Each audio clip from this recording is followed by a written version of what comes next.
बच्चों, let's see the question. So the question is, match the following columns. We are given the two columns, the column 1 and column 2.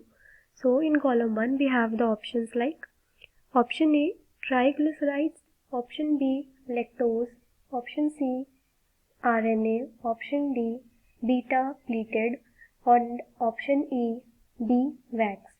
Now let's see what are given in the column 2.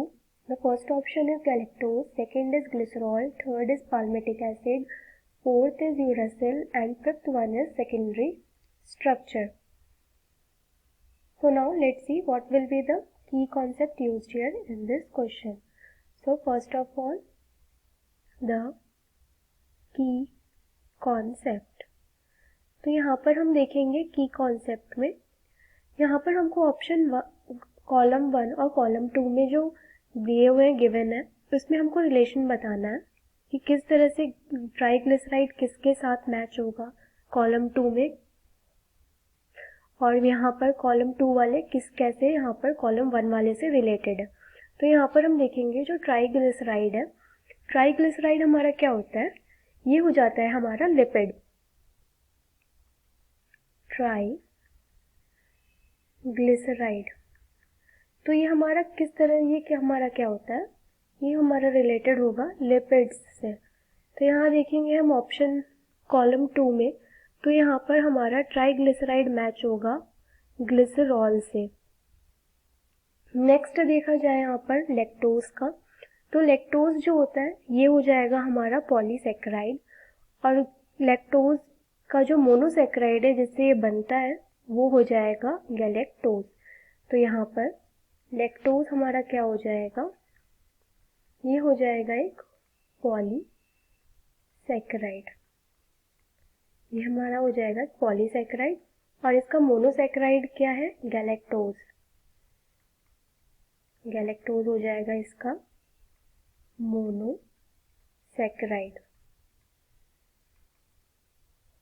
Next यहाँ पर देखेंगे RNA, तो RNA के लिए यहाँ पर हमारा option हो जाएगा यूरासिल, क्योंकि हमने पढ़ा है आरएनए में जो बेस पेयर्स होते हैं उनमें, आरएनए में हमारे बेस पेयर्स में क्या क्या प्रेजेंट होंगे, एडेनिन होगा, ग्वानिन होगा, साइटोसिन होगा, बट यहाँ पर थाइमीन की जगह पे यूरासिल प्रेजेंट होता है. जब भी ट्रांसक्रिप्शन होता है डीएनए का और आरएनए बनता है, तो वहाँ पर जहाँ पर भी थाइमीन होता है उसके जगह पे हमको यूरासिल का यूज़ करना होता है, तो वहाँ हमको थाइमीन नहीं मिलता, यूरासिल मिलता है. तो आरएनए हमारा किससे रिलेटेड हो जाएगा, यूरासिल से. तो यहाँ पर हमारा सी का ऑप्शन हो जाएगा फोर्थ.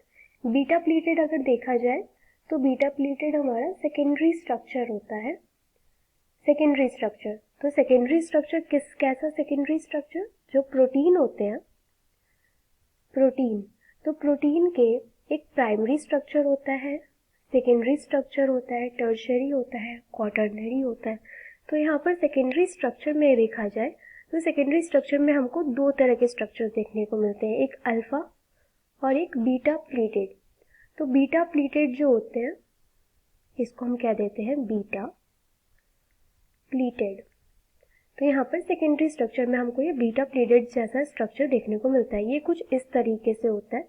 यहाँ पर ये ऐसे प्रोटीन्स के जो चेन्स होते हैं अरेंज्ड होते हैं प्लीट्स के फॉर्म में, वो यहाँ पर अरेंज्ड होंगे प्लीट्स के फॉर्म में. तो यहाँ देखा जाए तो हमारे फर्स्ट में ट्राइग्लिसराइड किससे रिलेटेड हो गया, लिपिड से, यानी हमारा ये हो गया रिलेटेड ग्लिसरॉल से. सेकेंड देखेंगे लैक्टोज को, तो लैक्टोज हमारा हो जाएगा गैलेक्टोज का पॉलीसेक्राइड. गैलेक्टोज प्लस ग्लूकोज का पॉलीसेक्राइड होता है लैक्टोज.